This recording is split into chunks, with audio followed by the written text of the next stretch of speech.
años caminando juntas y creo profundamente en esta misión de Casa Íñigo, porque alguien me decía, ¿y por qué lo haces? No, ahora que fue al radio. Pues yo creo que nos toca como un centro de espiritualidad cristiano, aprender a mirar, sentir con el corazón de Jesús, ¿no? Entonces creo que Jesús, así como miraba a la adúltera y le decía, ¿dónde están los que te acusan? Yo tampoco te condeno. Y tomando esta frase del Papa Francisco en aquel breaje histórico que venía de Brasil, y bueno, y que le dice a un chico gay, ¿dónde están los que te acusan? ¿No? Yo tampoco te condeno, y nos invita a la iglesia a aceptar, a abrazar, a acoger, a acompañar, a contener. Pues si no trabajamos directamente con la comunidad LGBT, sí con sus papás, con sus mamás, que han tenido pues a veces una historia de dolor, de aceptación, de proceso. Y en este espíritu de abrir la mente, abrir el corazón, bueno, entramos en contacto con Jorge Blando, que te agradezco muchísimo, Jorge, que estés aquí, que ya no te voy a presentar más, y luego iba a leer una cosa que ya no voy a leer, porque ya me salió de un libro que estamos llevando en el grupo. Y bueno, te agradezco muchísimo, Jorge, que nos enteramos, él tiene una maestría en la Ibero Monterrey, maestría y tiene su tesis sobre este tema. Y yo creo que Dios te mandó, te lo dije, porque a mí se me ocurrió hablarte el día de Pentecostés, entonces dije, bueno, pues me lo mandó el Espíritu Santo. Y ya sin más, pues ya, Jorge, tú preséntate solito. Sí, claro, gracias. Mucho gusto, gracias.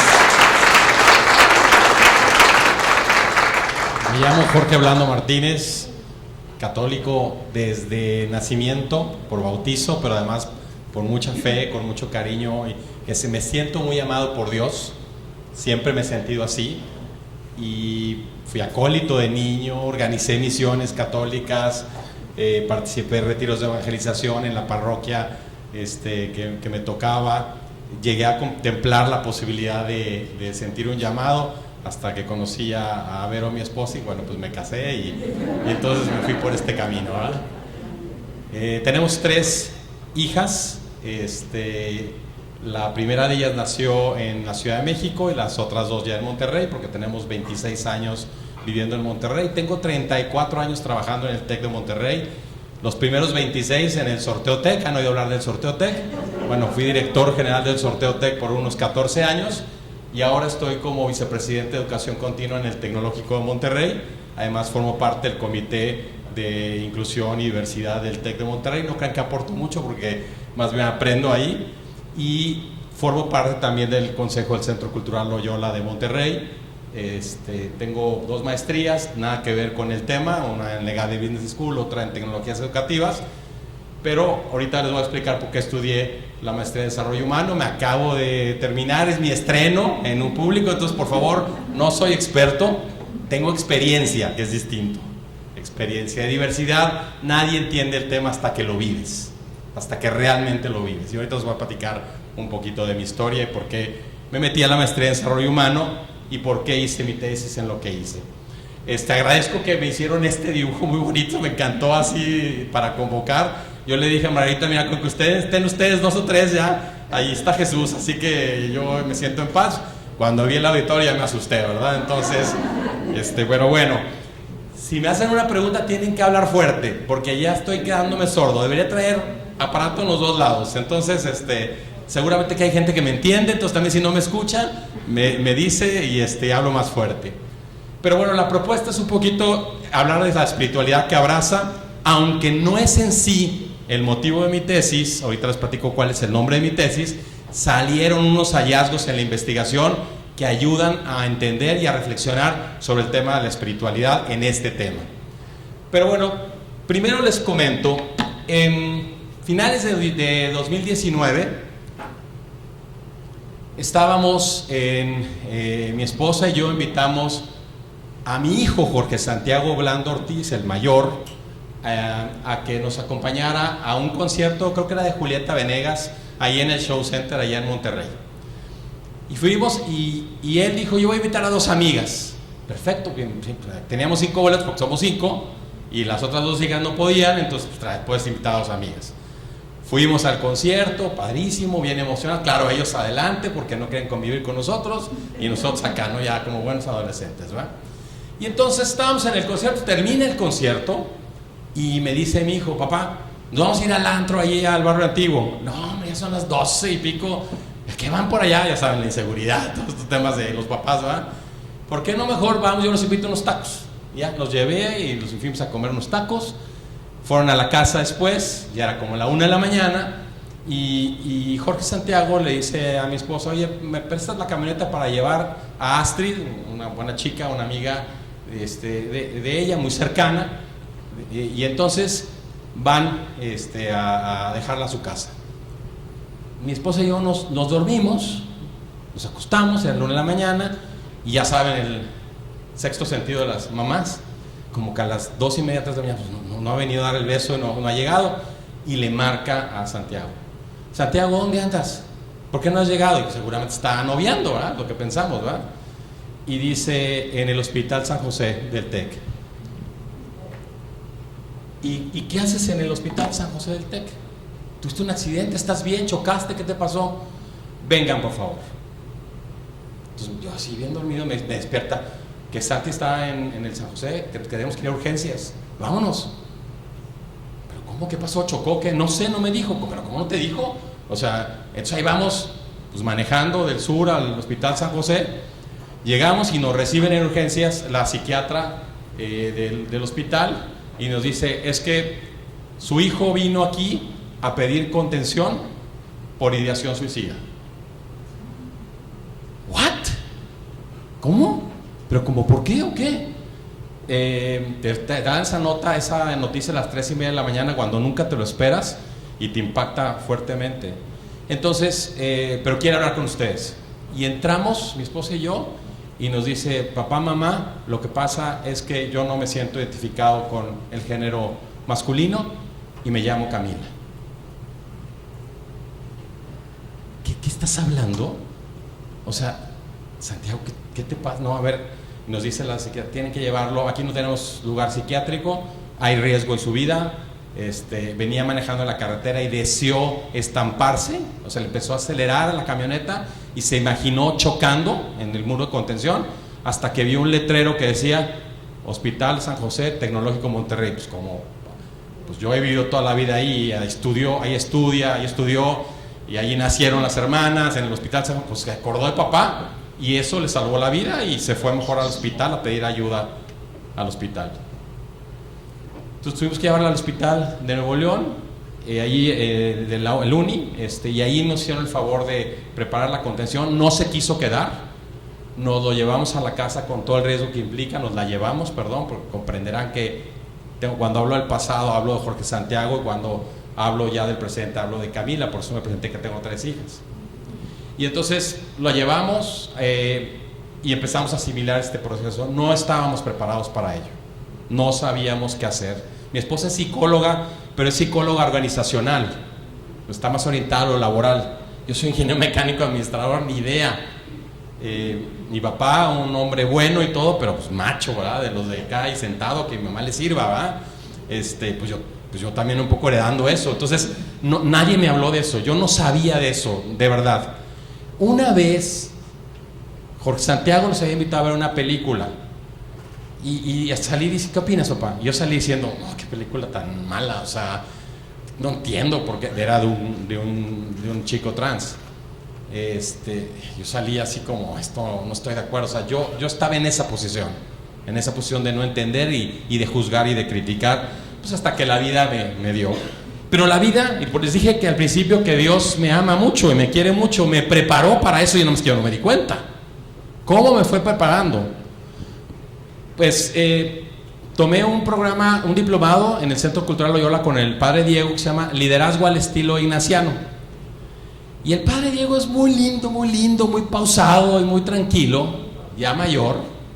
Lo empecé a tomar antes de que empezara la pandemia, a mitad del 2019, entonces iba como a la mitad, y se la pasó insistiendo: sé tú mismo, sé tú mismo, sé tú mismo.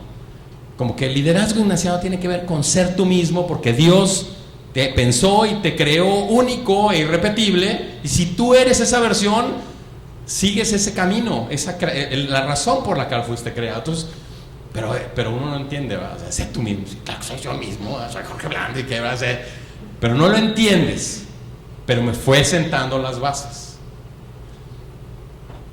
Y bueno, en pandemia, esto pasó a finales del 19, la pandemia, dice mi esposa, que fue algo que nos ayudó como familia. Yo sé que afectó a muchísimas personas, hubo mucha gente que murió y cada quien lo vio de diferente manera. Sin embargo, nosotros nos sirvió para tener a Camila en casa, porque yo en enero iba al TEC y veía a mi hija Camila arriba en el 5º piso, sola, viendo hacia abajo así. Dije, ¿en qué momento se me va a tirar? Yo esos meses, mes y medio, 2 meses, yo no pude trabajar en el TEC. Yo estaba en rectoría y me salía y checaba dónde estaban, qué salones, y la veía en el 5º piso y la veía mirando como si me tiro o no me tiro. O sea, no era vida. Obviamente pedimos ayuda profesional. Yo obviamente me acerqué a los padres jesuitas y me recomendaron empezar a tomar ejercicios espirituales ignacianos, estos de línea, cuando empezó la pandemia, con el padre Jorge Ochoa. Y me encantó un acompañante, un sacerdote acompañante, que además era experto en el tema, y me dijo, oye, a ver, Jorge, ¿tú crees que eso es pecado? No creo que sea pecado. Ya estás del otro lado, me dice. Lo único que tienes que hacer es ve a una cañada donde estés tranquilo, imagina tus sueños y tu deseo, tus ideales de cómo te imaginabas a mi único varón, el mayor, el que iba a heredar el nombre de mi papá y el apellido, que Blando pues no es muy común, el que traía la carga, y agárralo, mételo en una bolsa imaginaria y reviéntala, porque eso tiene que ver con tus ideales de tu hijo, no lo que tu hija quiere ser. Así como cuando uno quiere que estudie medicina, porque yo estudié medicina, pero el hijo no quiere, no sé quién se cargó el negocio, igualito. Hice ese proceso durante ejercicios espirituales y me fui como entendiendo y comprendiendo que la invitación que me habían hecho es, si ella quiere ser a sí misma así, acepta. Pero nos tomó años, y todavía me cuesta trabajo, si les soy honesto. Por eso me metí a estudiar la maestría en desarrollo humano en la Ibero, porque dije, necesito entender qué pasó, necesito respuestas. Claro, nos pusimos a investigar, a leer antecedentes, por qué sucede, etcétera, pero me clavé a entender, a estudiar un poco el fenómeno, a entenderlo. Pero les voy a decir bajo qué enfoque. Quiero primero comenzar pues, un poco partiendo de que todos entendamos qué significa de lo que estoy hablando, la definición de género es la organización social mediante la cual las personas se dividen en diferentes categorías o identidades, atendiendo a cómo se identifica cada individuo.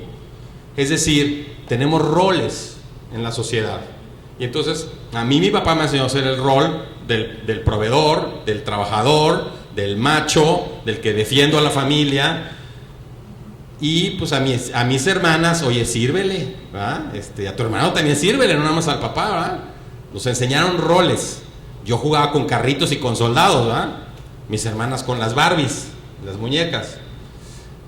Cabe mencionar que género es independiente del sexo biológico y de la orientación sexual. Es un concepto que trata de identificar el rol que la sociedad asigna al hombre. Se comporta de esta manera, la mujer de esta manera. Y se considera entonces persona transgénero quienes no se identifican con el género asignado tradicionalmente al nacer en función de su sexo biológico. O sea, el globito azul o globito rosa, ¿no? Depende si el médico detecta o no detecta si es niño o niña a través del ultrasonido. Entonces, lo que dice es la teoría de género y de transgénero es que hay chicos y chicas que no se sienten identificados con ese rol que les asignan o les asignamos la sociedad al nacer por su sexo biológico. Y que además es un espectro, que eso también yo lo he ido aprendiendo. Si ahorita me preguntan, yo he visto a Camila que se ha vestido con su vestido, falda, y yo la primera vez que la vi dije, no puedo con eso. Y le dije, yo no puedo con eso, no puedo, me costó mucho trabajo. Sin embargo, como que iba experimentando, como ella misma iba viendo hasta dónde. Al principio empezó que sí quería tomar hormonas, que a lo mejor se iba a operar. Yo le dije, no, pues eso tú te lo pagas, fíjate, como para no ser cómplice, ¿no? de eso, porque no estaba listo. Y sin embargo, Camila fue encontrando su lugar en el espectro, y hoy, si ustedes la ven, pues tono de voz de hombre, a veces se comporta un poco así, sin embargo, le pide que le digas Camila. No ha hecho cambio legal todavía porque dice que es mucha flojera, hay mucha bronca, y luego le da miedo que no la acepten en Estados Unidos, ya ven con todo esto de Trump, pero sí sí tiene más una tendencia hacia ser mujer. Y de chiquito lo vimos, porque no le gustaba tanto el fútbol, no le gustaba la violencia de los chavos, el bullying a las mujeres le chocaba, prefería hablar con adultos, pero pues uno no está preparado y no sabe uno qué significa eso. Cuando empezamos a investigar, mi esposa y yo nos dimos cuenta que hay una perspectiva histórica, que esto ha sucedido, no es un invento ahorita de las nuevas corrientes, de la agenda de no sé quiénes, sino que la identidad transgénero ha existido en diversas culturas, en la India, por ejemplo, o en los nativos americanos. En un libro de Two Spirit People, Native American Gender Identity y Espiritualidad, se muestra un ejemplo de ello. Se trata de nativos indígenas americanos de la tribu Navajo, quienes contaban con un término Nadlei, que se traduce como una mezcla de ambos. Estos individuos en esa sociedad contenían una combinación de características masculinas y femeninas, desempeñando roles ceremoniales y espirituales de su comunidad. Su existencia entonces refleja desde antaño la existencia de la diversidad de género en esa cultura, en la cultura de la India y en otras culturas. Entonces, bueno, dices, esto no es de moda, no es que alguien le está vendiendo que haga eso. Luego me fui a las fuentes de México, ¿verdad? En México, 5 millones de personas, el 5.1% de la población en el 2021, se autoidentificaron con una orientación sexual y de género LGBT+. De ese grupo, el 18%, es decir, poco más de 900,000 personas en nuestro país se identifican con una identidad de género trans, es decir, casi 1% de la población. Entonces no podemos agarrar y decir, ese 1% no existe, está equivocado, están mal. No nos podemos apartar de la sociedad. Yo a veces pienso que si Jesús estuviera aquí hoy presente, pues buscaría a los más descartados, a los más rechazados por todos, por el poder económico, por la sociedad, etc. Y creo yo que estos chicos y chicas trans serían uno de los primeros que buscaría. Pero voy a decir interpretación personal. Se me volvió a ir. Es que les contaba que traigo un falso contacto aquí, que le falta limpieza. Ya está, si no platicado, ¿verdad? Pues, ¿desde cuándo necesita uno un PowerPoint para contar historias y experiencias, ¿verdad? En la encuesta del 2018, también de estas que se organizan sobre diversidad de inclusión en México, el 86% de las personas considera que en México se respetan poco o nada los derechos de las personas de la diversidad sexual y de género, ya que existe un gran ambiente de discriminación, hostilidad, acoso y violencia. Los derechos más vulnerados son la oportunidad de trabajar, la entrada a algún negocio, o sea, se les complica muchísimo poder hacer su vida. Entonces yo me puse a investigar, porque dije, por aquí, la verdad, a eso me metí a la maestría. Pero le saqué, o sea, si soy honesto, me dio miedo. Entonces, platicando con mi profe, se me hace que lo voy a hacer sobre modelos de liderazgo y no sé qué, hasta que yo, que me cayó el 20, me dijo el discernimiento, tienes que entrarle a este tema. Y bueno, le entré. Pero la mayoría de los estudios que hay, que sí hay bastantes, se han realizado sobre todo a las y los hijos trans. Y yo me acordé de esta imagen, se lo contaba Margarita. Cuando uno va en un avión, ¿qué te dicen en las instrucciones? Si vienes acompañado de alguien menor que tú, ponte primero tú la mascarilla para que le puedas poner, porque si le estás poniendo la mascarilla y te desmayas y no se la alcanzas a poner al bebé o al niño, se mueren los dos. Mejor póntelo tú, y ya que tú estás respirando bien, puedes ayudar a tu hijo. ¿Estamos de acuerdo? Entonces yo dije, se me hace que es una buena analogía, y se me hace que yo mejor, pues si voy a hablar de este tema y yo lo viví y Vero lo vivió, pues mejor nos ponemos a analizar cómo lo viven los papás y las mamás. Pero sí encontré alguna recopilación de estudios en Chile y en otros lados, en España, etcétera, donde las reacciones iniciales, o sea, esto cuando yo lo empecé a leer me sentí identificado. Se encuentran muy preocupados por el bienestar de su hijo o de su hija.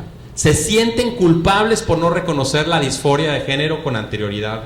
Tienen dificultades con el tema de género, dado que fueron educados en un mundo binario, hombre-mujer, hombre-mujer, hombre-mujer. Y luego, con gay, homosexual, etcétera, ¿no? Pero la verdad es que es muy binario como nos enseñaron la vida. Muchas familias reportan que no quieren que la transición ocurra. A mí me pasó eso. O bien la retrasan lo más posible. Sale, pero tú te la pagas. Es una forma de violencia, ¿no? Económica, ¿verdad? Perdón, me estoy confesando ahorita. Por favor, paso y me mandan la penitencia, ¿sí? Mayo. Algunos reportan incluso entrar en shock traumático como papás. Incluso en las investigaciones que hice yo, personas que dejaron de ver a sus hijos, o sea, los corrieron de la casa. Algunos reportan dificultad para aceptar la identidad de su hijo, dificultad para ajustarse a la nueva forma de vestirse y comportarse a su hijo. Los padres informaron haber tenido que conciliar la nueva imagen de sus hijos al darse cuenta de que eran las mismas personas, que fue lo que a mí me pasó cuando tuve que inflar la bolita imaginaria, la bombita, y explotar todos mis ideales y sueños que yo tenía de Santiago. Además, surgen muchas emociones. Les digo que para nosotros en la familia, la pandemia nos hizo cosquillas, porque no estamos preocupados por la pandemia, ni por el aislamiento de la pandemia. Estábamos preocupadísimos por el impacto y shock familiar que estábamos teniendo, que imagínense esconder todo lo que tienes en tu casa con lo que se puede hacer daño a la persona, tu hijo. Y luego, y hablar con las hijas también. Y por ejemplo, una de mis hijas decía, es que tú nunca vas a ser mujer, porque tú nunca vas a tener periodo, y bien dura. Y eso que son muy abiertas, porque estaban en duelo, porque experimentaron dolor. Su hermanito mayor, quien las cuidaba y las protegía, pues no es Santiago, ahora es Camila. Entonces, pues afecta inmediatamente el círculo familiar. Entonces, padres y madres presentan dudas y temores en la transición, dolor y pérdida, pérdida del futuro. Entonces, ¿se casa o no se casa? ¿Voy a tener nietos o no voy a tener nietos? ¿No? Como si se hubiera muerto, casi. Pero yo 1000 veces prefiero que esté viva a que sea suicidado. ¿Estamos de acuerdo? Expresan miedo por la seguridad de sus hijos, presentan temor a los procedimientos médicos a que estarán sujetos sus hijos para la transición, reportan tener estrés por la discriminación social, que me incluyo, yo era de esos, hasta que lo viví. Las mamás reportan mayor dificultad de sus esposos para poder aceptar el proceso de sus hijos, y los padres que percibieron que la identidad de género es algo que ellos no pueden cambiar, lo aceptaron más fácil. Cuando Vero me dijo, mira, ya no tengas ilusiones de que a lo mejor está equivocada y que va a regresar, mejor ya échale para adelante. Y ese fue el paso, así como en no estar pensando que a lo mejor regresaba.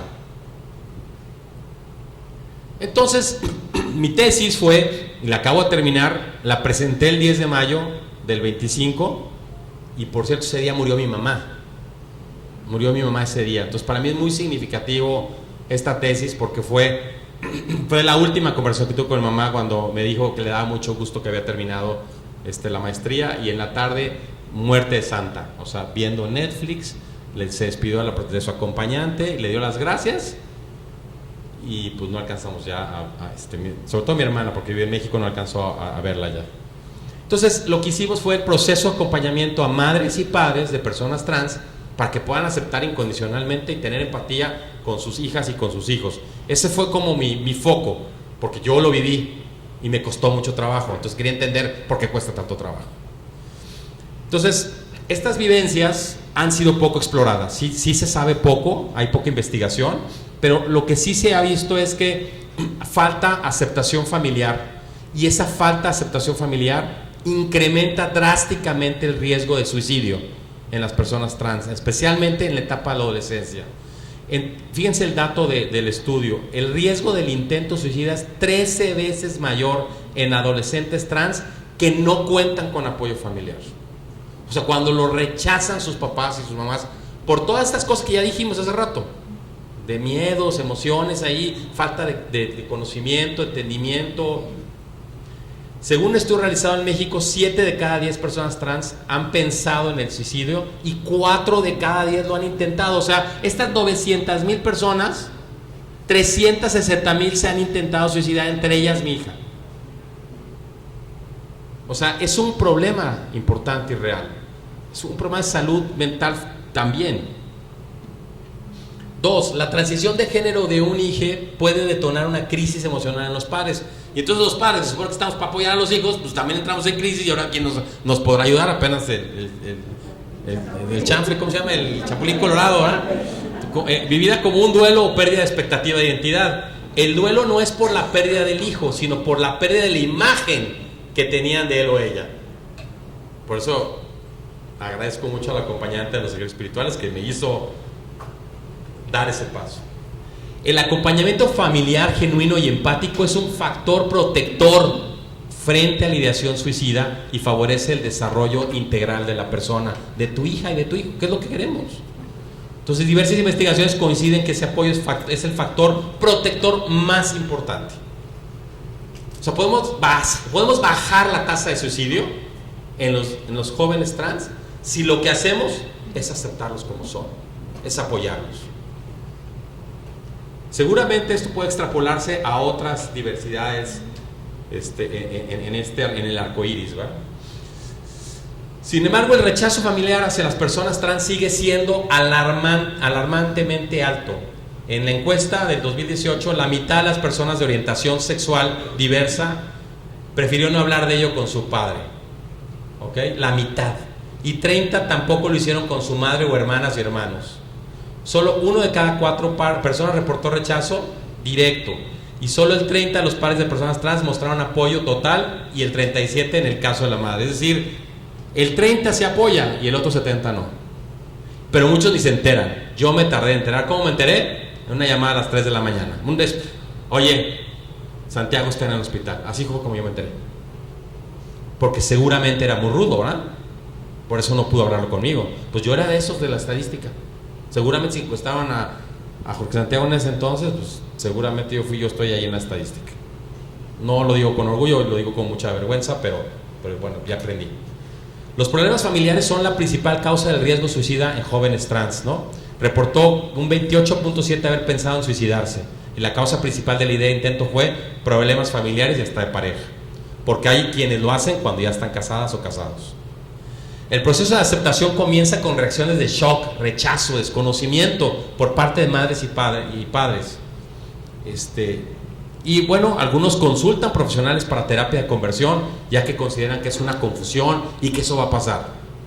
La ventaja es que sí caímos con muy buen psiquiatra. Tuvimos que hacer terapia familiar durante toda la pandemia. Todos con cubrebocas. El psiquiatra, quien ahorita le agradezco, ahorita menciono quién es, nos ayudó en el proceso de vivir. Normalmente el proceso es, cuando pasa, primero, si estás casado o casada, te apoyas en la pareja. Después, en el experto de salud, médico, psiquiatra, psicólogo, etc. Y después, en grupos como el que aquí tienen, donde se habla del tema.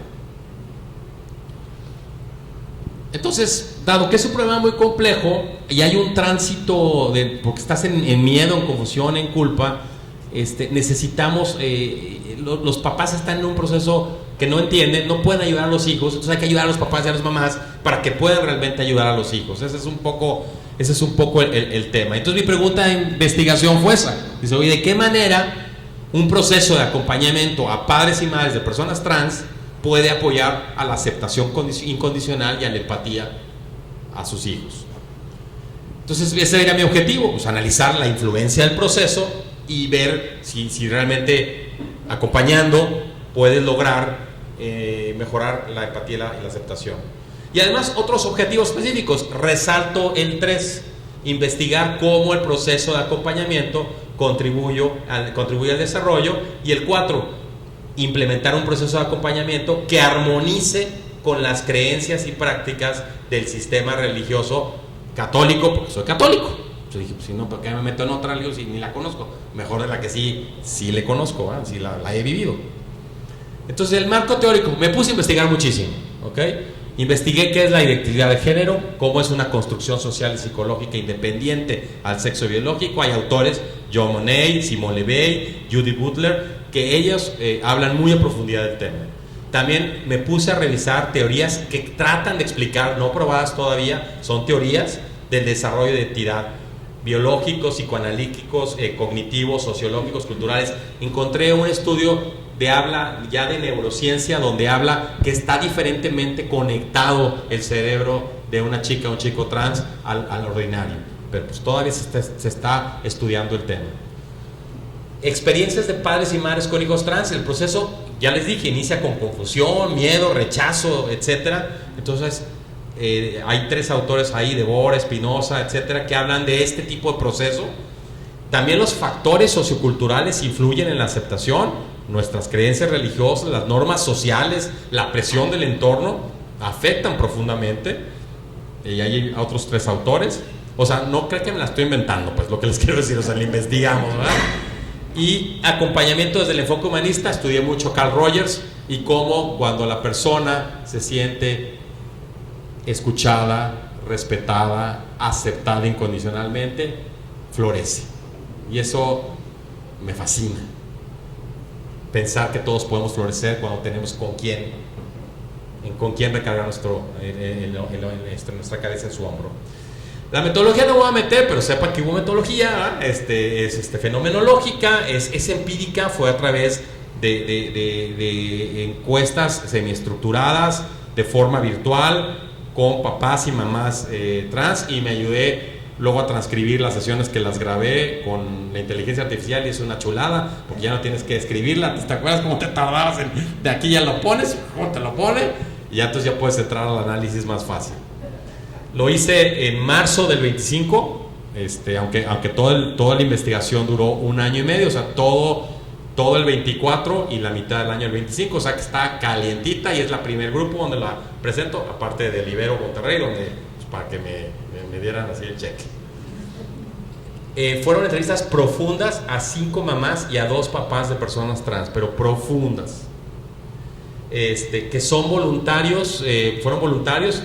Hay un grupo en Monterrey que se llama Transamor, de hecho hoy se reunió y no pude venir porque pues venía para acá, pero espero ya la próxima, porque se las debo, ya están los primeros, pero ya he presentado, ¿verdad? Pero les voy a decir que aquí en confianza lo probé y ya para presentárselos a ellos, porque ahí fue donde me abrieron las puertas para poder, porque ahí fue un grupo de apoyo que recibimos nosotros. Cuando ves a otros dices, ok, lo entiendes mejor. Todos los participantes, también es parte del sesgo, han recibido algún tipo de acompañamiento psicológico, espiritual o comunitario durante el proceso. Es mucho más difícil hacerlo con gente que, imagínate, rechaza totalmente. Pues, para ¿cómo los encuentras, verdad? Entonces, bueno, tiene muchas limitaciones en ese sentido la investigación. Esta me la voy a saltar. ¿Cuáles fueron los resultados y los descubrimientos? Bueno, esta transformación emocional de papás y mamás cuando se enteran, cuando realmente reciben acompañamiento de un profesional de salud, de un grupo de apoyo, de una guía espiritual, pueden vivir ese shock y transitar ese shock y ese miedo y esa negación hacia un camino de apertura, de comprensión, de empatía y de aceptación incondicional. Y aquí están unas frases tal cual, textuales de lo que dijeron. Todavía no estoy en el lugar donde quiero estar. Me falta aprendizaje, me sigue doliendo. Todavía no llego a la paz interior a la que quiero llegar. Es mucho trabajo interior mío. Es una persona que está en profunda introspección y en ese proceso. No es de la noche a la mañana te levantes y ya lo acepté. Lloré muchísimo por lo que mi hija había pasado cuando se dio cuenta del gran rechazo y todo lo que sufrió, porque son los primeros que sufren. ¿Cómo no me siento identificado? No encajo con la sociedad. Y mis papás me van a dejar de querer. Ese es el tema. Segundo hallazgo, la gran importancia de los espacios de contención y la comunidad, como este grupo.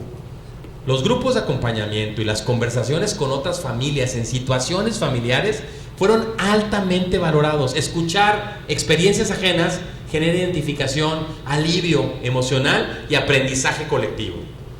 Por ejemplo, me voy muy agradecida con este espacio. Es el que donde ellos compartieron y yo los escuchaba.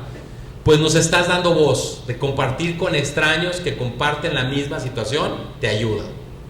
El apoyo del grupo me ayudó a irme identificando con historias similares. Importante, ¿no? No te sientes solo o sola. Tercero, relación entre el acompañamiento y el bienestar de los hijos.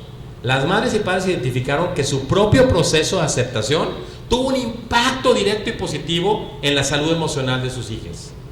Y fíjense, fue una conversación muy emocional con su hija, muy empática, donde todos llorábamos por lo que mi hija había pasado. Conexión profunda. No puedo entenderlo, pero la sigo amando. Esa me encantó. Ese fue otro así como yo, así espécimen machón, que dice, no lo entiendo, pero la sigo amando. De eso se trata, ¿no? Ya. No se trata de entenderlo, se trata de amar. Cuarto, conflictos con creencias religiosas previas. Varias personas reportaron tensión entre su fe y la vivencia de tener un hijo trans. El proceso de acompañamiento, favorece a una reconstrucción espiritual más compasiva e inclusiva, en algunos casos más profunda que antes. O sea, se puede desarrollar incluso más espiritualidad, más profunda, porque implica dar esos pasos más de aceptación. Y por ejemplo, que hay un testimonio, era catequista, afortunadamente con una educación de que Dios es amor. Sabía que todos los que le decían, es pecado, eso está mal y no sé qué, estaban equivocados. La libró. Mi búsqueda de espiritualidad, dice otra persona, mis estudios de desarrollo humano, que parece que todos vamos a estudiar desarrollo humano cuando pasa esto, me ayudaron a quitarme tanta basura de la cabeza de creencias de la religión para acompañar a mi hijo. Ahorita voy a poner algunos testimonios, le voy a entrar un poco más a fondo a este tema, porque creo pues que es la razón principal de la charla de hoy, un poquito la espiritualidad que abrace. Quinto, resignificar la identidad familiar. Hay un cambio en todo el entorno familiar, no nada más Santiago se convirtió en Camila, sino hay un cambio en todo el sistema familiar. Incluso mi mamá murió sin saberlo, porque Camila no se lo quiso decir. Y eso que tengo un sobrino que es gay, y que cuando le explicó a mi mamá le dijo, ay, yo no entiendo nada de eso, yo solo sé que te amo. No, pues se derritió el sobrino, se derritió. Pero Camila no se atrevió porque tiene una gran conexión con mi mamá. No se atrevió. Entonces, pues la familia mía lo fue sabiendo poco a poco. Yo todavía estoy avisando a mi familia, o sea, a mis primos cuando los veo, oigan, no, es que mira, ya no es Santiago, es Camila, les tengo que estar explicando, ¿verdad? El domingo acabo de explicar a una prima que no le había visto en rato, entonces lo tengo que explicar. El proceso no solo transformó la mirada hacia su hija, sino también la manera en que se concebía la familia. Pasó de una estructura tradicional a una más abierta, amorosa, centrada en el vínculo y en la dignidad humana. Dice, venimos de abuelos, papás que tienen hijos, entonces yo esperaba nietos, pero sé que no vendrán de este lado. O sea, sí hay un duelo también, ¿no? Ahí está claro. Bueno, como toda investigación tiene muchos límites, es una muestra limitada, por lo tanto no puedo generalizar los resultados a todas las familias de personas trans. Es una perspectiva parental, es decir, de padres y madres, no incluir la voz de las hijas y de los hijos, no entrevisté hermanos, hermanas, pero en muchos casos son los que más apoyan, son hasta los que luego les explican a los papás para que entiendan. En mi caso no fue así, en mi caso estábamos todos en shock, porque fue muy brusco, ¿no? El tema.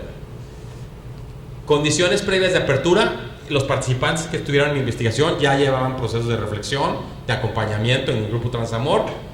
Por lo tanto, me falta, y aquí ellos hablan de experiencias de rechazo, imagínense donde ni siquiera hay grupo de acompañamiento. Y es un tiempo temporal breve, ¿verdad? Duró este semestre el proceso de conversar con ellos. Entonces, bueno, las conclusiones, ¿cuáles son? El acompañamiento a padres y madres los transforma emocionalmente. Hay que acompañarlos.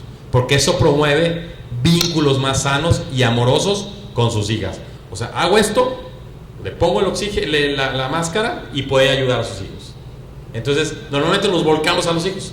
Hay que volcarse. Si les llega a pasar que alguien les comenta, apoyo inmediatamente a la mamá, al papá, para que puedan ayudar a los hijos, los puedan aceptar, y entonces evitamos ese riesgo de suicida, ¿verdad? 2, la contención grupal, grupos de apoyo, y la profesional, psiquiatra, psicólogo, es clave en el proceso por el apoyo emocional que se requieren, y porque además en lo colectivo se genera un efecto de espejo que te repara, ¿no? Ves en el otro. Yo cuando hice la investigación llorábamos, o sea, soy malísimo para investigar porque me viví lo mismo. Entonces los entendía perfectamente lo que me estaban diciendo, ¿no? Fue muy profundo ese tema. Escuchar otras experiencias te resignifica tu propia historia, te construye comunidad, lo cual potencia el proceso de aceptación, y eso es un poco lo que hay que promover mucho más. La espiritualidad puede ser obstáculo o puede ser un puente, tiene las dos. A veces las creencias religiosas juegan un papel ambivalente. En algunos casos obstaculizan el proceso de aceptación, y en otros, cuando se resignifican, sí tiene que haber un proceso de caray. Desde el amor, desde la compasión, favorecen una integración espiritual más profunda y coherente de acompañamiento humanista. Esto subraya la necesidad de un acompañamiento sensible a la dimensión espiritual de las familias, integrando la fe como aliada, no como barrera. O sea, cuando oigan a alguien que diga, no, eso está mal y eso no es de Dios, mira, ven, es que no lo has vivido. No tienes la culpa tú, no lo has vivido. Pero mejor habla con alguien que lo ha vivido y que te platique su historia. A ver, un poco más sobre la espiritualidad vivida. Conclusión, porque me hizo un zoom para el tema, a mi investigación, para esta charla. Los participantes identificaron una fuerte influencia de factores religiosos, culturales y familiares en su proceso de comprensión y aceptación. La mayoría reconoció haber crecido bajo una educación religiosa rígida, centrada en el miedo, la culpa y la obediencia. El Dios del miedo: si haces esto, Dios te castiga, lo cual dificultó inicialmente la apertura al acompañamiento. ¿Okay? Sin embargo, varios también distinguieron entre la espiritualidad vivida con amor y la estructura religiosa institucional. Mientras algunos encontraron en su fe una fuente de fortaleza y compasión, Dios es amor, Dios es misericordia, otros señalaron que la estructura eclesiástica tradicional actuaba como obstáculo al fomentar juicios, prejuicios y rechazo. Esta tensión llevó a algunos padres a cuestionar o alejarse de visiones religiosas normativas, mientras profundizaban en procesos personales de transformación, autoconocimiento y desarrollo humano. O sea, gente me decía, yo sigo creyendo en Dios, pero ya no voy a misa porque, no, pues, tu golpe cada rato, yo la llevo y todo el mundo la ve feo, entonces, no, ¿verdad? Entonces, pero eso no quiere decir que no tengan espiritualidad, porque le entran a un clavado más profundo. También se mencionaron influencias culturales ligadas al machismo, los estereotipos de género y las expectativas familiares tradicionales, como el deseo de tener nietos, mantener una imagen social adecuada, la falta de información, el miedo al estigma y la ignorancia social fueron señaladas como fuentes de resistencia inicial. Por otro lado, algunos padres destacaron experiencias positivas que marcaron un punto de inflexión en su proceso de aceptación. Testimonios en medios, frases inspiradoras, entrevistas con el Papa Francisco, particularmente la serie de Netflix con los jóvenes, que está genial. Por cierto, Mayo, gracias por recomendar en Facebook el libro de Un loco de Dios en el fin del mundo. Gracias. Yo lo vi que lo publicó por ahí del 30 de abril o algo así. Lo pedí en Amazon. No todo lo que publicas lo leo, Ese me llamó la atención. Lo agarré, me lo empecé a leer. Murió mi mamá inesperadamente porque estaba bien. Terminé de leer el libro después del proceso de mi mamá y tengo la seguridad que está con mi papá. Y los he soñado juntos. Por eso digo, Dios, hasta me puso ahorita la piel chinita. Estoy sintiendo así el amor de Dios, como me lo puso así. Diste el pase a gol. Gracias, Mayo. No te das cuenta de lo que haces, Miren, no se va a leer, pero se las leo. Porque no se va a leer porque está chiquita. Pero son los testimonios. O sea, quiero que escuchen 10, 11 testimonios sobre este tema. Directos. Yo no le metí nada, tal cual. Era catequista. Venía un resumen hace rato. Afortunadamente con una educación de que Dios es amor, con el antecedente de que Dios no hace basura, con una libertad de pensamiento muy grande, que los sacerdotes y la iglesia son falibles, que Dios es amor y misericordia. Sin embargo, nunca pensé ir con un sacerdote a que avalara mi aceptación a mi hija. Sabía que me iban a decir que no, y sin embargo sabía que estaban equivocados. Yo digo que no conocía a los jesuitas, porque si conociera al padre Ponce de León, pues claro que yo sí vengo, ¿verdad? ¿Cómo no? Desde que yo fui educado desde chiquito, era el Dios del miedo. Si haces esto mal, Dios te va a castigar. Como somos educados de cuadrados, así fuimos educados en la religión. Otra persona: vivía en una familia con mucho amor a Dios y amo a Dios tremendamente, pero tenga mis reservas con la iglesia, porque mi filtro no era si eran católicos o no, o sea, mi filtro era papás, hijos, trasnotos. Muchos la utilizan como escudo para poder ser ellos mismos. Usan a la iglesia porque tienen miedo. No quiero que te me acerques. Uso el escudo y no lo permito porque es pecado, pero en realidad lo que están haciendo es protegerse o esconderse detrás de la iglesia por falta de cultura y empatía. O sea, esta persona lo que decía era: es un rechazo que tienen hacia mi hija, hacia su sobrina, porque muchos son familiares, y entonces se escudan en la iglesia para no decir soy yo quien estoy rechazando.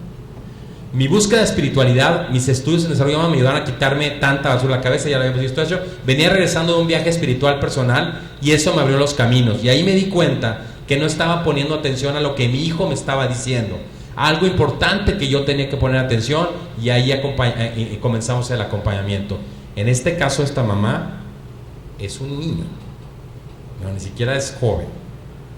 Venimos de abuelos papás, ya lo había dicho. Vi un programa en el History Channel donde entrevistaban artistas trans, y había un artista que decía: como papá nunca lo vas a entender, pero no tienes que entender para amar. Me encantó esa frase y adopté la misma. Simple y sencillamente no entiendo, no puedo entenderlo, pero la sigo amando. Es la que habíamos platicado. La abuela paterna, que es muy religiosa, me dijo que no era por ahí, que estaba equivocada. Puse límites. Si no querían tratar con respeto, y ahora está alejada de su nieto. También está enojada con la suegra, ¿no? La religión y la educación tan machista que hay en nuestro país, por ahí está envenenando todo esto. Las creencias y los condicionamientos que traemos desde chicos. Hay chavos muy religiosos que son muy amorosos. Creo que por ahí va. Todo se combate con amor. Hay mucha falta de amor en la sociedad. Comentaba una persona que su hijo en un colegio católico recibió bastante aceptación de sus amigos. Entonces dice: a veces los jóvenes nos enseñan más cómo amar. Ignorancia, miedo, porque yo no quiero que me digan que soy trans, joto, entonces corto la relación. Y lo de la entrevista del Papa, donde la iglesia tiene espacio para todos, yo no soy nadie para juzgarte, eso dice el Papa, entonces los demás menos. Y si eso dice el Papa, los demás menos, dice. La aceptación es para todos los miembros de la raza humana. Así es como lo ven los papás y los mamás, Y la transformación familiar va mucho más allá. Se redefine la identidad familiar, los valores, los vínculos. Te alejas de gente que no te acepta a tu hija, a tu hijo. Eso nos dijo el psiquiatra. Tienen que estar conscientes que va a haber amigos, familiares, que van a tener que dejar de serlo, se van a tener que alejar, porque tú no puedes permitir, tienes que elegir. ¿Estás con tu hija, tu hijo? Porque si le falta el respeto, tienes que alejarte.